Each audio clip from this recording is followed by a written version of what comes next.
eu sou Everaldo e este é o Estante Téria.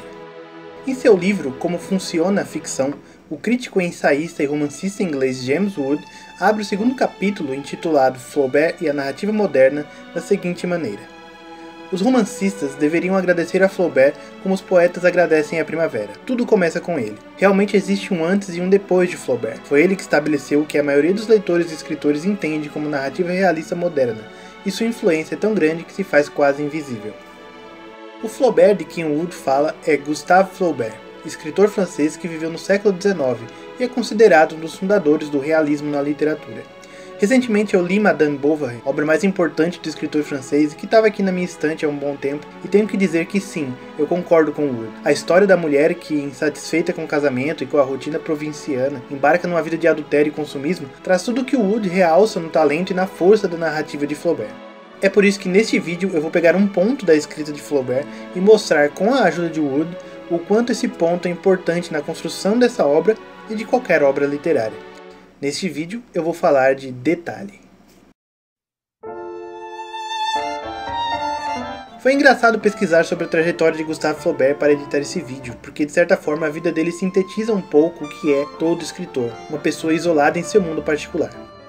Flaubert era o segundo filho de uma família pequeno-burguesa e sempre teve chances de estudar em boas escolas, frequentar círculos artísticos, em especial literário. Tentou se formar em direito para agradar o pai, mas o que ele fez na verdade foi gastar todo o dinheiro dos estudos na esbórnia. Claro que matar aula na facu para ir pro barzinho não daria certo, e no final Flaubert acabou surtando depois de reprovar nos exames de direito na Universidade de Paris. Tipo, surtou mesmo, a ponto de ter que ser internado.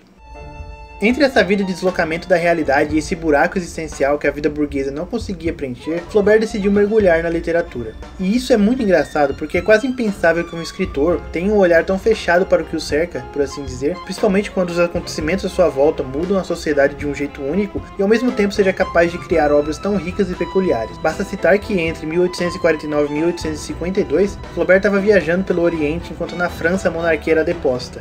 Acho que você já ouviu falar da Primavera dos Povos. Então, Flaubert viveu esse período. A França derrubou a monarquia, colocou Napoleão III na presidência, e ele meio que ironicamente deu um golpe e virou imperador também, né? Afinal, o que se esperar de Napoleões? Enquanto isso, Flaubert estava lá, sentado na cabeça de Ramsés ou dando rolê em Jerusalém. Então talvez seja por isso que, vivendo no que parecia o mundo da lua, Flaubert conseguiu sintetizar a única condição que ele conhecia bem, a vida burguesa. Quando começou a escrever Madame Bovary por meio de folhetins em 1851, inspirado por uma história real que, de certa forma, se eu falar dá um baita spoiler do livro, Flaubert foi capaz de analisar e mostrar de uma maneira muito sutil e real como a vida burguesa era sem sentido e vazia. Ele teve a capacidade de criticar a própria situação e ainda fazer literatura de primeira. E talvez essa tenha sido uma das razões do porquê em 1857, nas vésperas do lançamento do romance em uma edição reunida, o autor ter sido processado por ofensa à moral pública e à religião. Um dia a gente fala disso. Na verdade mesmo, a gente está aqui para falar de detalhe.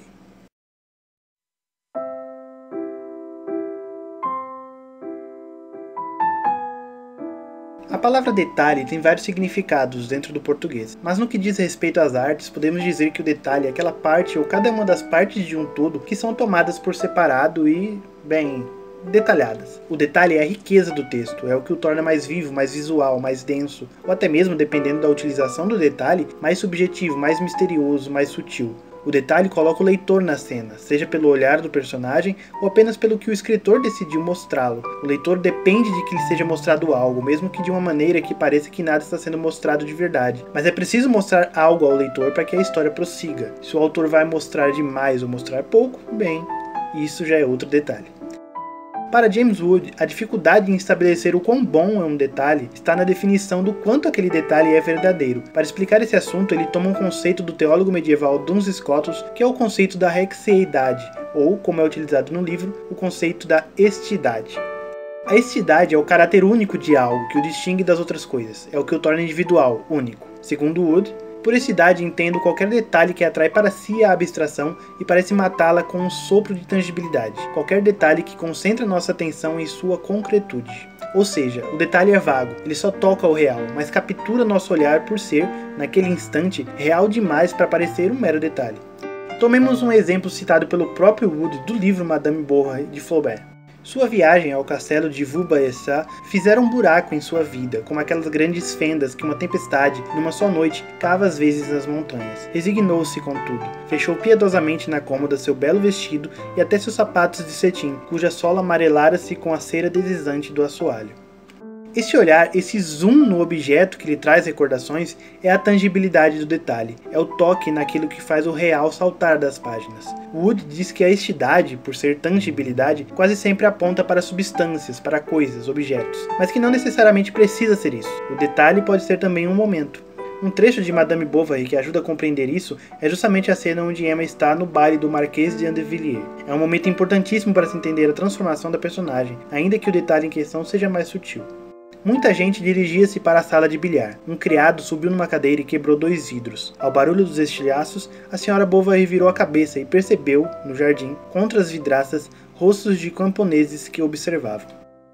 É interessante como Flaubert puxa nossa atenção para o real aqui. A cena do baile, onde a nobreza se diverte e se esbalda, é observada atentamente pelos camponeses, pobres e excluídos daquela situação por sua classe social. Ao mesmo tempo, é esse detalhe dos rostos atrás das vidraças que leva Emma a pensar em seu próprio passado camponês, no pai de quem raramente sente saudade e na rotina do campo. Nesse instante, porém, Emma também se dá conta de como aquelas lembranças parecem se desvanecer, de como aquilo parece um passado que nunca vai voltar. Mas o que golpeia Emma após essa cena é a realidade do fato de que ela, assim como os camponeses, também não faz parte daquele mundo de luxo. É o que causa sua amargura ao contemplar o sapato de cetim.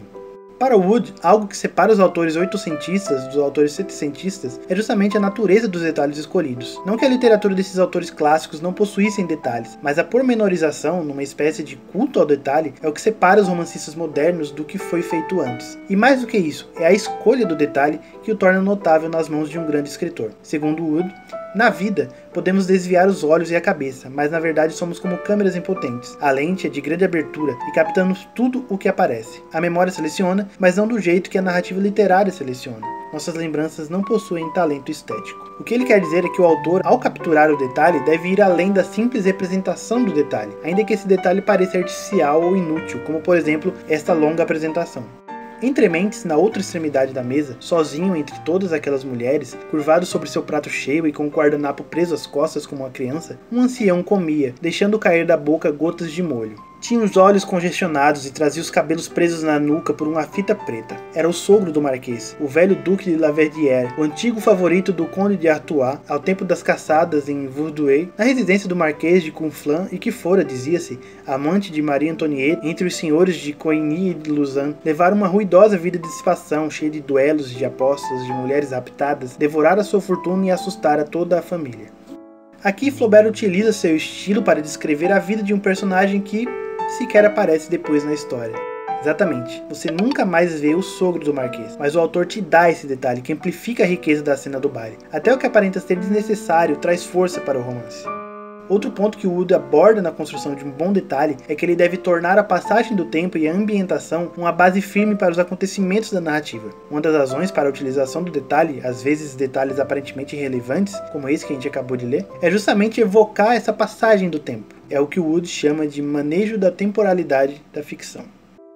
Como comparação, o crítico cita a falta de detalhes gratuitos em narrativas bíblicas, por exemplo. Ali, o detalhe é funcional ou simbólico. Não existe uma preocupação em tornar a passagem do tempo algo verossímil. Por exemplo, quando Moisés subiu, a nuvem cobriu o monte, e a glória do Senhor permaneceu sobre o monte Sinai. Durante 6 dias, a nuvem cobriu o monte. No 7º dia, o Senhor chamou Moisés do interior da nuvem. A passagem do tempo aqui não é importante, ela ocorre entre as frases, quase invisível. Já para Flaubert, defronte, acima dos telhados, o campo estendia-se à perda de vista.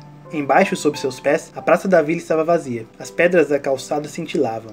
Os cataventos das casas permaneciam imóveis. Na esquina, de um andar mais baixo, começou uma espécie de ronco com modulações estridentes.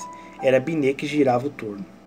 Essa combinação de detalhes, o campo que se estendia no horizonte, a praça vazia, os cataventos parados, até o brilho das pedras no chão, é quase capaz de fazer o tempo se arrastar. Cada segundo pode ser sentido, principalmente se você souber qual é o contexto dessa cena. Esse é o manejo da temporalidade, quando esse encadeamento de detalhes situa o leitor dentro não apenas do espaço da cena, mas também do tempo. Claro, o detalhe pode ir além disso que já foi dito. Ele pode ser sutil a ponto de revelar quase sem querer o quanto Emma, no decorrer da história, se endivida e gasta com frivolidades, como nessa cena.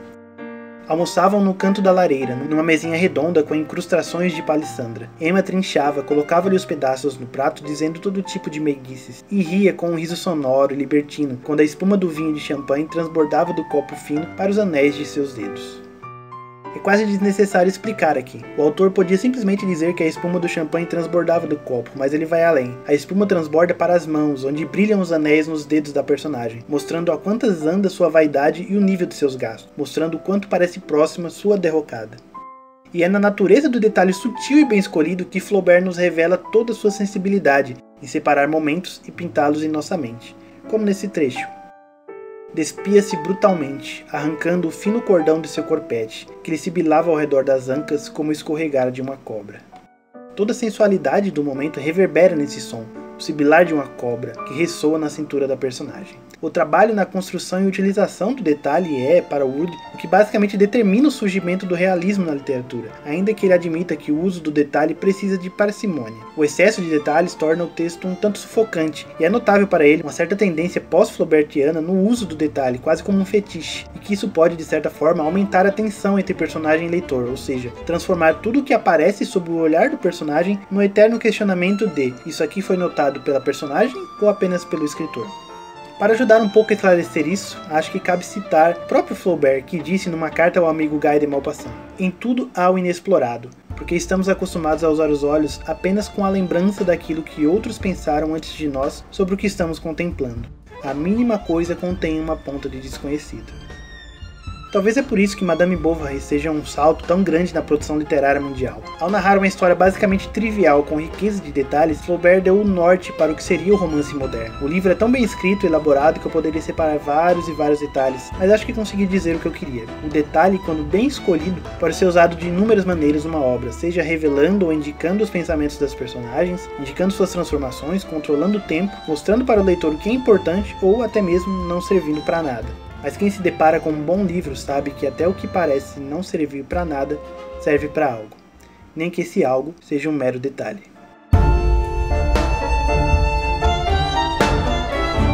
Bom galera, esse foi o vídeo de retorno do canal e eu espero que vocês tenham gostado. Deixem aí nos comentários o que vocês acharam desse formato, quais os livros que vocês gostariam de ver por aqui, assim, digamos, mais destrinchados. E claro, eu queria ouvir o que vocês têm a dizer sobre o livro Madame Bovary, né? Se ele também soou assim tão rico para vocês, assim como soou rico para mim. Não esqueçam também que todos os livros citados, inclusive o Como Funciona a Ficção do James Wood, vocês encontrarão links no Mostrar Mais aqui embaixo do vídeo, que levam lá para a loja da Amazon. E quando vocês compram por esses links, o canal recebe uma comissão, o que ajuda bastante. É isso, deixem like, deixem seu comentário, se inscrevam no canal e a gente se fala no próximo vídeo. Tchau, tchau.